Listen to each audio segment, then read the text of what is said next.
سر دو مختلف موضوع تھے آپ سے کہ پہلا وہ تھا کہ اللہ کا دیدار قیامت والے دن، ہم، اس پر مطلب کہ ایک یہ اللہ کا میرا دیدار موضوع نہیں تھا، ہوگا اس پہ ایک قیامت کے دن۔ سوالات تھے، اور دوسرا سوال تھا جنگ جمل اور جنگ صفین پر۔ دیکھیں اہل بیت علیہم الصلوۃ والسلام کے احادیث اس بات میں متواتر ہیں کہ اللہ نہ دنیا میں نظر آئے گا سر کی آنکھ سے، اور نہ آخرت میں نظر آئے گا آنکھ سے، ٹھیک ہے نا۔ اللہ تعالیٰ کا دیدار ممکن ہی نہیں ہے۔ البتہ اس مسئلے میں جماعت قوم کے علماء مختلف رکھتے ہیں، وہ کہتے ہیں اللہ تعالیٰ کا دیدار ہوگا۔ وہ صوفی قوم حضرات ہیں، وہ خمینی کا ایک استاد ہے مرزا جواد، کیا نام ہے اس کا، ایک آغا جواد ہے، اس نے ایک کتاب لکھا ہے لقاء اللہ، کہ اللہ سے ملاقات ہوگی۔ یہ سب بکواس ہے۔ اللہ تعالیٰ کا ملاقات نہیں ہوگا، نہ دنیا میں نہ آخرت میں۔ موت لقاء اللہ ہے، موت لقاء اللہ ہے۔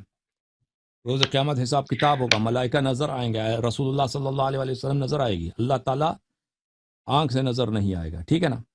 جی ہاں، یہ سر میرے پاس جو اہل سنت جو جس مسئلے میں اخذ کرتی ہے نا، اس پر تھوڑے قرآن کی کچھ آیتیں تھی، اس کا آپ کا مطلب کہ موقف جانا چاہ رہا تھا کہ اس آیت کا وہی مطلب ہے جو اہل سنت کر رہی ہے۔ قرآن میں سر سے کوئی پہلی آیت ہے نہیں ہے، وہ قرآن کی آیت سری ہے لا تبصر، بلی لا تبصروا، بلی کیا،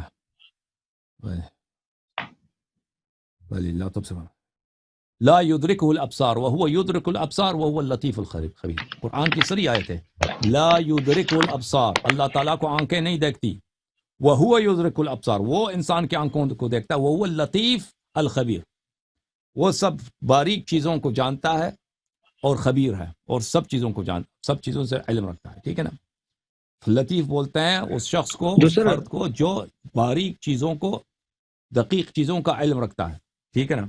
لا تدرک الابصار سر یہ جو وهو يدرك الابصار۔